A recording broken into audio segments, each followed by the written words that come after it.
उहे मुहाजिर ऐं अंसार जेकी अव्वल ईमान आणे सभिनी खां अॻरा थिया हुआ ऐं पिणु उहे जेकी खाउन पोइ वधि में वधि सुहिणे नमूने में संदन रस्ते ते हलिया, तिन खां अल्लाह राज़ी थियो ऐं हू अल्लाह खां राज़ी थिया।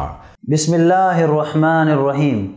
जनाब सैयदना अमीरुल मोमिनीन उमर रज़ी अल्लाहु अन्हु ऐं अहले बैत जो ओ मिसाली रिश्तो आहे जेको दुनिया वारनि जे लाइ नमूनो मिसाल आहे। त जनाब उमर रज़ी अल्लाहु अन्हु सैयदना अलीउल मुर्तज़ा रज़ी अल्लाहु अन्हु जा न्याणा आहिनि। तमामु अहले बैत सां जनाब उमर रज़ी अल्लाहु अन्हु जो हिकु गहरो ताल्लुक़ हो ऐं खोड़ सारियूं रिश्तेदारियूं बि हुयूं। पहिरियों मुबारक जेको रिश्तो थियो उहो इहो आहे त जनाब उमर रज़ी अल्लाहु अन्हु जी न्याणी सैयदा हफ्सा रज़ी अल्लाहु अन्हा जनाब मुहम्मदुर रसूलुल्लाह सल्लल्लाहु जे अक़्दे निकाह में आई। अहिड़ी रीत जनाब उमर फारूक रज़ी अल्लाहु अन्हु जनाब मुहम्मदुर रसूलुल्लाह सल्लल्लाहु जा सहरा थी विया ऐं सहरो गोया के पीउ जे काए मक़ाम हूंदो आहे, हुनजी इज़त हुनजो एहतराम ज़रूरी हूंदो आहे। उन रिश्ते खां पोइ ॿियो जेको मुबारक रिश्तो थियो उहो रिश्तो इहो आहे त जनाब अली रज़ी अल्लाहु अन्हु जी प्यारी न्याणी सैयदा उम्मे कलसूम रज़ी अल्लाहु अन्हा सां जनाब उमर रज़ी अल्लाहु अन्हु शादी कई। इन हवाले सां सही बुखारी शरीफ़ जी रिवायत मौजूदु आहे। हदीस नंबर 2881। जनाब उमर रज़ी अल्लाहु अन्हु वटि तक़सीम जे लाइ कुझु चादरूं आयूं। हिकु बहितरीन चादर बाक़ी बची पई।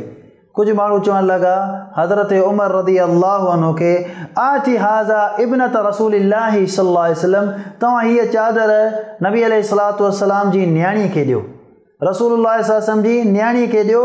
अल्लती इंदक युरीदून उम्म कुलसूमिन बिन्त अलीन, मुराद इहो त जनाब उम्मे कुलसूम रज़ी अल्लाहु अन्हा खे ॾियो जेका जनाब अली रज़ी अल्लाहु अन्हु जी न्याणी ऐं जनाब उमर रज़ी अल्लाहु अन्हु जे अक़्दे निकाह में हुई। हिते नबी अलैहिस्सलातु वस्सलाम जी न्याणी मां मुराद नबी अलैहिस्सलातु वस्सलाम जी ॾोहिटी आहे, यानी हज़रत फ़ातिमा रज़ी अल्लाहु अन्हा जी न्याणी। इन हवाले सां कुतुब अहले सुन्नत जे अंदरि खोड़ सारा हवाला मौजूदु आहिनि ऐं कुतुब शिया जे अंदरि बि खोड़ सारा हवाला मौजूदु आहिनि। असांजा शिया भाउर हिन शइ खे सम्झनि था, ॼाणीनि था। ही फ़ुरू मिनल काफ़ी मुंहिंजे हथ में आहे, जुल्द नंबर 6, हिन जो सफ़ो नंबर आहे 115। बाबुल मुतवफ़ा अन्हा ज़ौजुहा अल मदख़ूल बिहा ऐन तअतद्दु वमा यजिब अलैहा। उहा औरत जंहिंजो मुड़ुसु वफ़ात करे वियो आहे ऐं घर वारे सां हुनजो ताल्लुक़ जुड़ियो आहे, हम बिस्तरी ऐं ख़लवत थी आहे।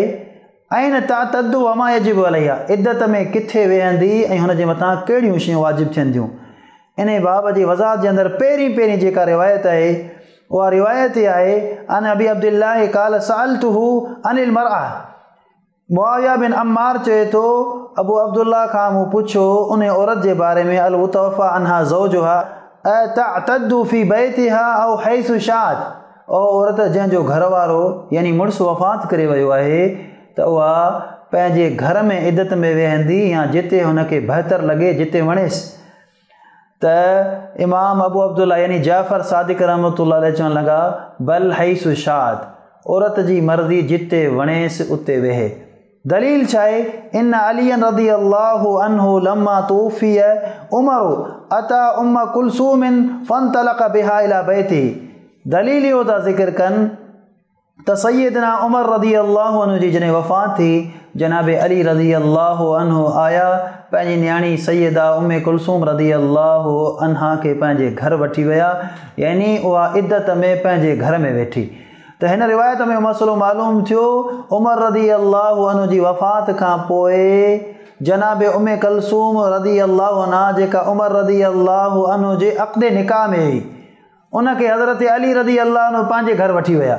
हीअ हिकु वाज़े तरीन रिवायत आहे त जनाब उम्मे कुलसूम रज़ी अल्लाहु अन्हा जनाब उमर रज़ी अल्लाहु अन्हु जे अक़्दे निकाह में हुई। अहिड़ी रीत ही अल इस्तिफ़सार मुंहिंजे हथ में किताबु आहे, हिन जे अंदरि बि इहा रिवायत मौजूदु आहे। जिल्द नंबर हिन जो आहे 3, सफ़ो नंबर आहे 352। हिन जे अंदरि बि साॻी वज़ाहत आहे। बल हैसु शात इन अलियन अलैहिस्सलाम लम्मा तूफ़ी उमर अता इला उम्मे कुलसूमिन फंतलक़ बिहा इला बैति। यानी औरत जिते वणेसि उते इद्दत में वेहे। दलील इहो आहे त जनाब उम्मे कलसूम रदी अल्लाह अन्हा खे जनाब अली रदी अल्लाह अन्हु पंहिंजे घर वठी आयो उन वक़्तु जेॾी महिल हुनजे घर वारे जनाब उमर रदी अल्लाह अन्हु जी वफ़ात थी वई। उन खां अलावा हीअ रिवायत तहज़ीबुल अहकाम जे अंदरि बि मौजूदु आहे। अल्लामा तूसीअ जो किताबु आहे। अल्लामा तूसी असांजे शियन भाउरनि जो मोतबर आलिम आहे। हिन जी वफ़ात 640 हिजरीअ में आहे।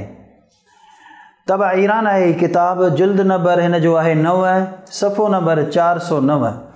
हिन जे अंदरि इमाम जाफ़र सादिक रहमतुल्लाह अलैह पंहिंजे वालिद यानी इमाम मोहम्मद बाक़िर रहमतुल्लाह अलैह जे फ़रमान खे ज़िक्र थो करे।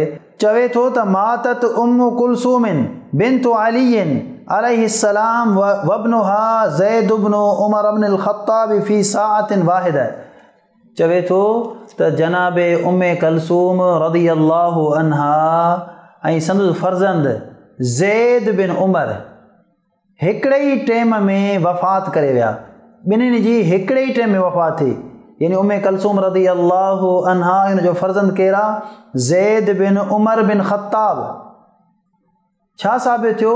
माना सैयदा उम्मे कलसूम रदी अल्लाह अन्हा सैयदना उमर फ़ारूक रदी अल्लाह अन्हु जी घरवारी ऐं उन मां खेसि पुटु ॼाओ हुनजो नालो ज़ैद हो। ॿिन्ही जी हिकिड़े टाइम में वफ़ात थी। ख़बर कोन पई पई सघी त पहिरीं कंहिंजी फ़ौतगी कई आहे। तंहिंजे करे इहो मसइलो ज़िक्र पियो करे। पोइ उन्हनि खे हिक ॿिए जो वारिस कोन बनायो वियो ऐं उनजे मथां गॾिजी निमाज़ पढ़ी वई। त हिन रिवायत मां बि इहो मसइलो मालूम थियो। जनाब अली रदी अल्लाह अन्हु जी न्याणी जेका फ़ातिमतु ज़हरा रदी अल्लाह अन्हा जी बि न्याणी आहे, उनजो निकाह जनाब उमर फ़ारूक रदी अल्लाह अन्हु सां थियो हो। इहो वॾो एज़ाज़ हो। अल्हम्दुलिल्लाह कुतुब अहले सुन्नत जे अंदरि हिन हवाले सां खोड़ सारी रिवायतूं मौजूदु आहिनि ऐं सम्झण वारे जे लाइ ही मुख़्तसर दलील काफ़ी ऐं शाफ़ी आहिनि। जनाब उमर रदी अल्लाह अन्हु जी जनाब अली रदी अल्लाह अन्हु जी प्यारी न्याणी सैयदा उम्मे कलसूम रदी अल्लाह अन्हा सां शादी थी हुई। इहा हिकु इजमाही ऐं इत्तिफ़ाक़ी ॻाल्हि आहे। इन हवाले सां तारीख़ याकूबी जे अंदरि हिकिड़ी रिवायत मौजूदु आहे। 17 हिजरीअ जे हालात खे बयानु कंदे चए थो वफ़ी हाज़िहि सन ख़तब उमर इला अली इब्न अबी तालिबिन उम्म कुलसूमिन बिन्त अलीइन व उम्मुहा फ़ातिमतु बिन्तु रसूलिल्लाहि सल्लल्लाहु अलैहि वसल्लम। चए थो उन साल जनाब उमर रदी अल्लाह अन्हु जनाब अली रदी अल्लाह अन्हु ॾांहुं संदन न्याणी जे निकाह जे हवाले सां पैगाम मोकिलियो जेका सैयदना अली उल मुर्तज़ा रदी अल्लाह अन्हु जी ऐं सैयदा फ़ातिमतु ज़हरा रदी अल्लाह अन्हा जी न्याणी हुई। सुभान अल्लाह। जनाब अली रदी अल्लाह अन्हु ने रिश्ते खे क़बूल फरमायो। इन जे करे साबित थियो त जनाब उमर फ़ारूक रदी अल्लाह अन्हु जनाब अली उल मुर्तज़ा रदी अल्लाह अन्हु जो न्याणो आहे। मुअज़्ज़ज़ दोस्तो, ही रिश्तेदारियूं दलालत थियूं कनि आले उमर ऐं अहले बैत हिकु हुआ। क़ुरान जे फ़ैसिले जे मुताबिक़ रुहमाउ बैनहुम, हुननि जे सीननि में हिक ॿिए जे लाइ मुहबतूं ऐं प्यार समायल हुआ। अचो त हिन अज़ीम पैगाम खे सिखी करे दुनिया ताईं पहुचायूं। अस्सलामु अलैकुम वरहमतुल्लाहि वबरकातुहू। सब्सक्राइब करियो ऐं बेल आइकन ते क्लिक करियो त जीअं असांजी हर नई वीडियो जो नोटिफिकेशन मिले।